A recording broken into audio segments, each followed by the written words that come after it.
क्या पति के द्वारा पत्नी को मेंटेनेंस देने से पति को फ़ायदा मिलता है या नहीं मिलता है? मेरे बहुत सारे व्यूअर्स, बहुत सारे सब्सक्राइबर्स इस सवाल को बार बार पूछ रहे हैं कि जब भी पति और पत्नी के बीच में मैट्रिमोनियल डिस्प्यूट्स होते हैं तो उन केसों के चलते चलते बहुत सारी जो पत्नियां हैं वो 125 सीआरपीसी यानी खर्चे का केस भी लगाती हैं। तो उसमें पैसा देने से यानी कि मेंटेनेंस देने से उनको फ़ायदा मिलेगा या नहीं मिलेगा।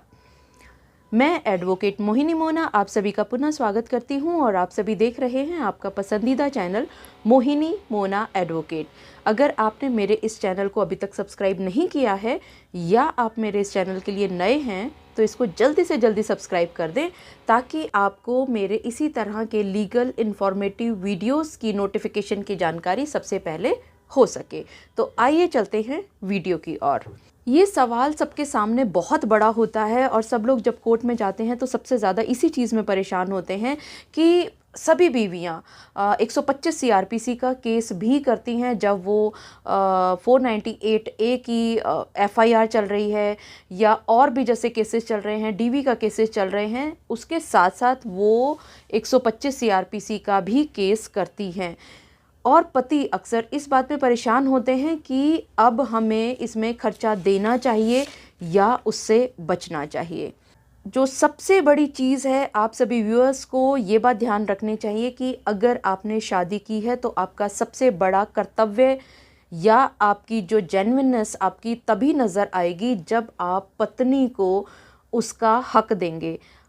कानून ये कहता है कि अगर आपकी और आपकी पत्नी की शादी हुई है और आपकी जो बीवी हैं वो अपने आप को मेंटेन नहीं कर पा रही हैं या उनके पास ऐसे साधन नहीं हैं कि वो अपना खर्चा खुद उठा सकें, तो उनका खर्चा उठाने का दायित्व आपके पास है और आपकी बीवी का कानूनी हक है कि वो आपसे खर्चा मांग सकें।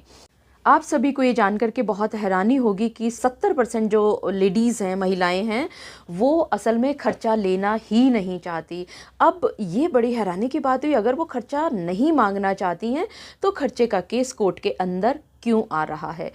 क्योंकि वो कहीं ना कहीं अगर उनके मन में ये है कि वो रीमैरिज की तरफ जा रही हैं या वो जल्दी से जल्दी इस जंजाल से निकलना चाह रही हैं, तो ये आपके भी फ़ायदे की बात है कि आप दोनों पक्ष एक दूसरे के साथ बैठें और म्यूचुअली डिवोर्स लें और वहाँ पर आप परमानेंट एलिमनी आपस में सेट करें कि आप परमानेंट एलिमनी आप अपनी बीवी को कितना दे रहे हैं, ताकि मेंटेनेंस हर महीने देने से आप भी बच सकें और आपकी बीवी को भी कोई भी फ़ायदा नहीं होने वाला अगर कोर्ट से वो 4,000, 5,000, 10,000 भी लेती हैं।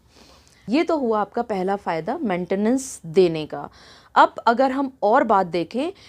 तो जैसे ही आपका मेंटेनेंस कोर्ट के अंदर जज साहब बांध देते हैं तो पति तभी तक सिर्फ डरता है जब तक उसका मेंटेनेंस कोर्ट के अंदर नहीं बंधा होता, क्योंकि वो एविडेंसेस इकट्ठे करने में या मैं बहस कैसे कराऊंगा, कौन सी चीज़ मेरी सामने आएगी, कौन सी चीज़ को मैं छुपाऊं, ये सब चीज़ों में लगा रहता है। तो रातों की नींद भी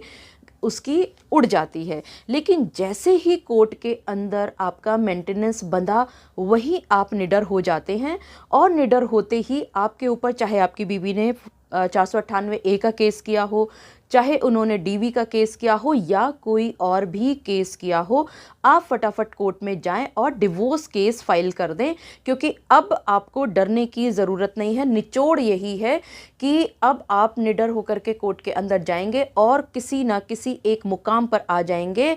या तो आपके डिवोर्स केस डालते ही आपकी बीवी का वर्जन आ जाएगा कि वो साथ रहना चाहती हैं, तो भी बहुत अच्छी बात है, और अगर वो ये कहती हैं कि वो साथ नहीं रहने चाहती तो वो भी बहुत अच्छी बात है। आप दोनों का एक फाइनल डिसीजन होगा म्यूचुअल डिवोर्स के साथ। ये हुआ आपका दूसरा फ़ायदा मेंटेनेंस देने का। अब मैं आपको लेकर के चलती हूँ द मोस्ट इम्पॉर्टेंट फ़ायदा, सबसे बड़ा जो फ़ायदा है आपका खर्चा बनने का, वो ये है कि जैसे ही कोर्ट के अंदर आपकी पत्नी के लिए जज साहब के द्वारा कोई भी खर्चा बांधा जाता है, आप फ़ौरन उसमें ऊपरी कोर्ट में जाएं स्टे के लिए, रिवीज़न के लिए, यानी कि उसके अंदर समय लगाएं। और उससे क्या होगा कि जो समय ख़राब हो रहा है, जो कि आपको फर्स्ट इंस्टेंस में तो यही लगेगा कि समय ख़राब हो रहा है, पत्नी को भी लगेगा और पति को भी लगेगा, लेकिन आप उस समय का सदुपयोग कर सकते हैं। दोनों पक्ष वहाँ पर एक टेबल पे बैठ कर के एक तरफ निर्णय लेने के लिए सोच विचार कर सकते हैं कि आपको साथ रहना है या अलग होना है। तो इससे फ़ायदा ये होगा कि आपका जो मेंटल टेंशन है कोर्ट के अंदर, वो मेंटल टेंशन भी कहीं ना कहीं कम होने वाली है। आशा करती हूँ आप सभी को बहुत अच्छी तरह से ये समझ में आ गया होगा कि अगर पति को